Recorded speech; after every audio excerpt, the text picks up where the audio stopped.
Howdy everyone, welcome back to the Ford Shop Yard. This is Ryan, and back here at the Maverick again today. I ain't been over in a while, had a lot going on, but in the process of getting ready to have this thing moved. And just looking under the hood, still seeing what I gotta do, know what I gotta do, and just doing another overview, guys. I talked to a guy the other day. He said he could haul it to the house for 70 bucks. And I don't get my check until the 15th, so it'll be sometime after that. But I'm ready to get it moved to the new house so I can start working on it daily again. But it's official fall now. It's like 40 degrees, 45, something like that degrees out today. It's been raining, so it's good and cold, and it really feels good. My kind of working weather. But just looking at what all I still gotta do. Gotta get I gotta get a battery tray and things like that. But it's all, really nothing major. It's all minor stuff that I can do. Okay,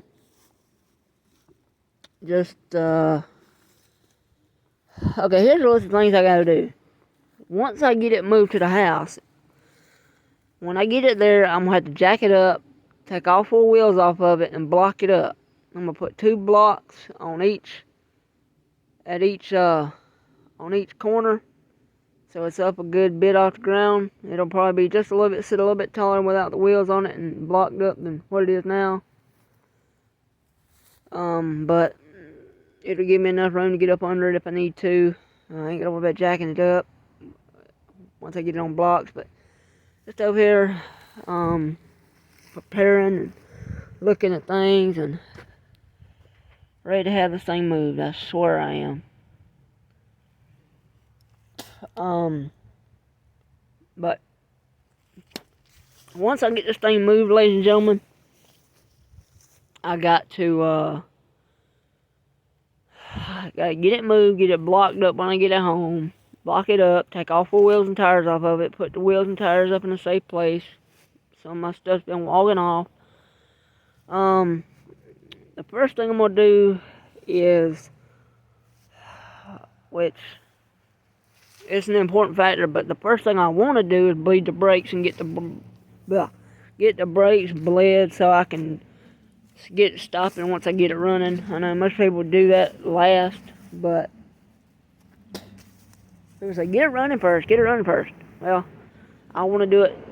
I want to do the brakes first, get them bled. Okay? Just so when I get it running, I can drive it and it'll stop.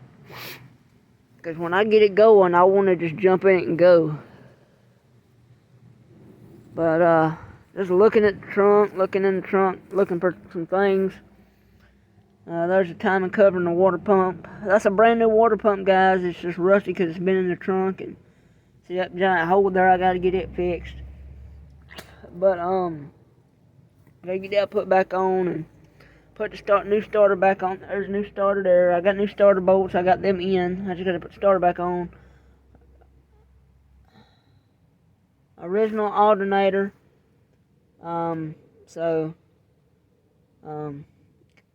May have to replace that, not sure yet, but we'll see once we get it running.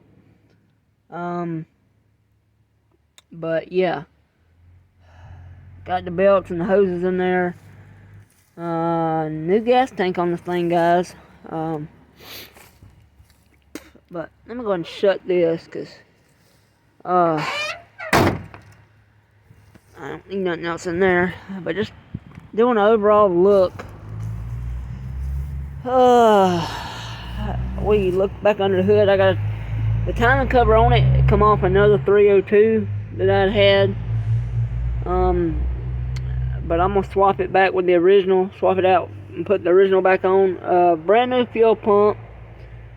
Brand new plugs and wires. Brand new intake. Brand new carburetor. This motor's been rebuilt from the block up. I put new head gaskets, got it unstuck. I don't know what it is about stuck V8, in general, stuck motors, guys. But when I tore this thing apart, pulled the lifters, pulled the push rods, pulled the heads off of it and all that. Let it soak in Marvel Mystery Oil and transmission fluid for like 3 weeks, somewhere around about a month, and just kept working on it. Wouldn't break free. So, I don't know what it is. Me and my buddy Dakota Evans, y'all go ahead and check out his YouTube channel. It's called Phantom Works. Y'all go check him out. He's a Chevrolet man, and I ain't got nothing against Chevrolet. I like Chevrolet. Me and him did a lot of work on them trucks. He's done, we really ain't hung out much in the last few years, but he's got a bunch of Chevrolet trucks that me and him worked on and got them up and running, and he got a couple Toyotas too. I'm not much of a Toyota fan, but the older ones, I kind of like the older ones, like ones he's got. All them trucks belong to his grandpa. When he lost his grandpa last year, so all those trucks belong to him now. But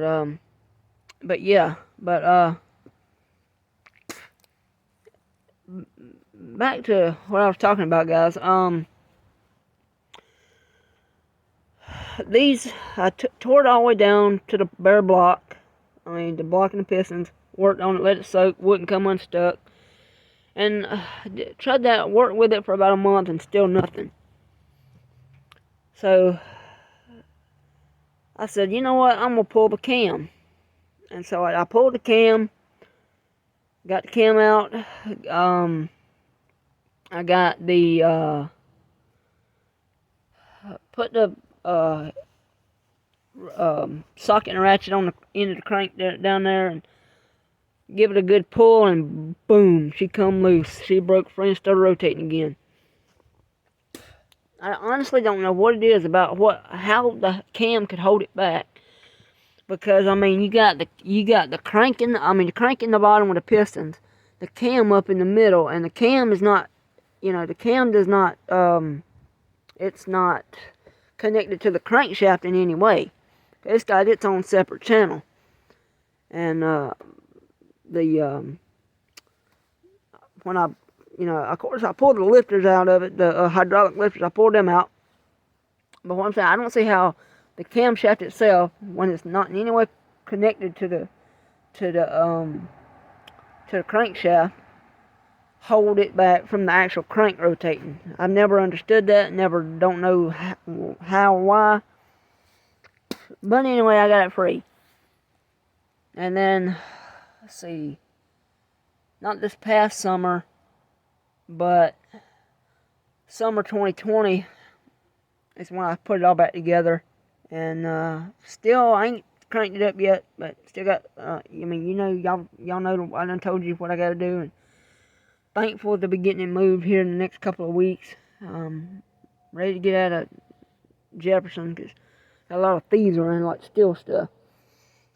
But yeah.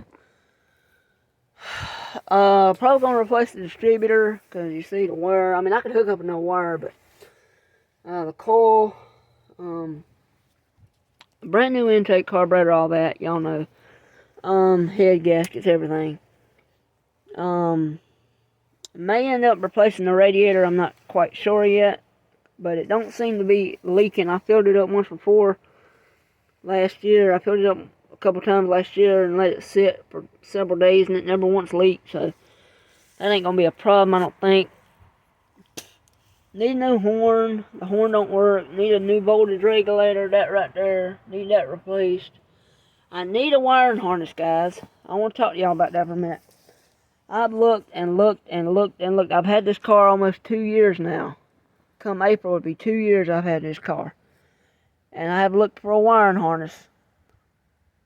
I've looked and looked and can't find one. I find them online, but it's, you gotta separate all the wires and put them where they need to go, and then, you know, band it all together, and that whole damn thing's like $1,500. I said, the hell with that. So I went around looking on these Maverick websites, and had a couple guys have some that I needed, but I didn't get them because I didn't, you know, really know if they'd really be any good. They didn't look messed up. I mean, as you can see here, you know, messed up wire there, messed up wire there, somewhat messed up wire there. I mean, it's just a big rat's nest from where it's been sitting so long. And this thing's been sitting 18 years. So, but, I mean, it last ran in 2014, but before it ran, it said 18 years. But yeah, new master cylinder. Probably going to end up replacing the shocks. The front ones seem okay, but the back ones definitely need to be replaced. They're leaking real bad, and they're. Let's see if I can show you. I don't know if I can show you. Let me see if I can do this. I don't know if I can or not. No, I ain't gonna be able to do that. But damn, I want to show you how this thing bounces. I'm trying to think how I could do it. Let's see.